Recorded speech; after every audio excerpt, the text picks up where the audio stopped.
Hi, my name is Stella Baraklianou. I'm a visual artist currently based in Leeds. I work across photography and sculpture, and I'm part of the YSI Sculpture Network. I enjoy this idea of playfulness, I think, like you said, of staging something for the viewer and then allowing them to be part of that. And I guess I'm thinking more about photography in an expanded practice, and it is a sense of like light and shadows and playfulness. So the magic is about that. So ceramics was a bit of a jump and a bit of a new direction in my practice. But the AN bursary was a big sort of help. So it was partly because I was doing laser cutting and thinking about three-dimensional, and then I started thinking about intuition in my practice and how intuition is a large part of artist work, but we just generally say, oh yeah, that's what I do, but we don't really sit and think how we work intuitively. And then I thought, oh, clay is the intuitive material.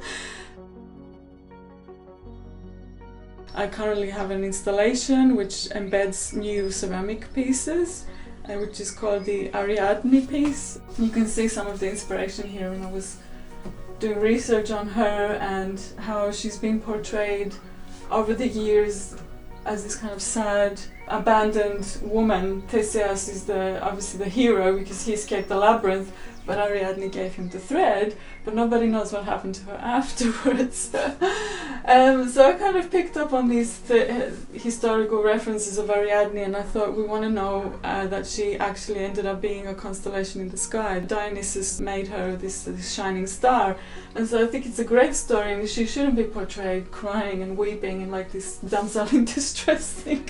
And so I wanted to give Ariadne a new take, a new perspective. And that's the current installation I have at the Seeing Stars at the group show. I was working with a lot of things of beach, and I was thinking of where would Ariadne be now today, which she's obviously dumped on Naxos, but what would she be wearing?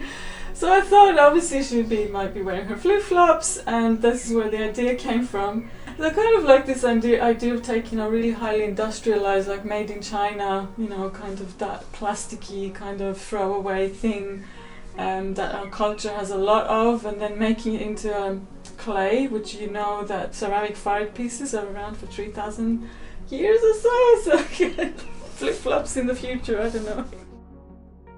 I was doing a lot of this hand building in the beginning, so the forms, the flowers and the roses were came quite naturally, and because I was looking at intuition.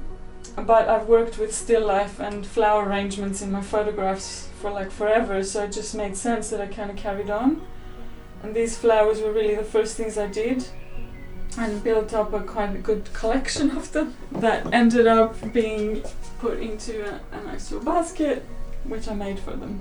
And the weave then became a form and a basket, a sculpture form. So last year I was lucky enough to have a solo show with Glowing Gallery in Sheffield. And the theme came from The Magician, which is it's a tarot card. I was thinking a lot about black, and that is in magic. There's this idea of black magic being black, evil, white being that good kind of magic.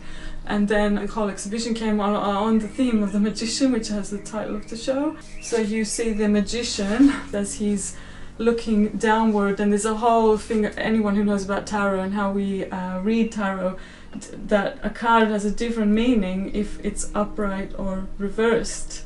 So I took that idea into the installation of the magician. So when you look at him straight on, it looks like he's appeared downward, but as you approach and you look at the mylar, the reflection underneath, he starts to appear upright.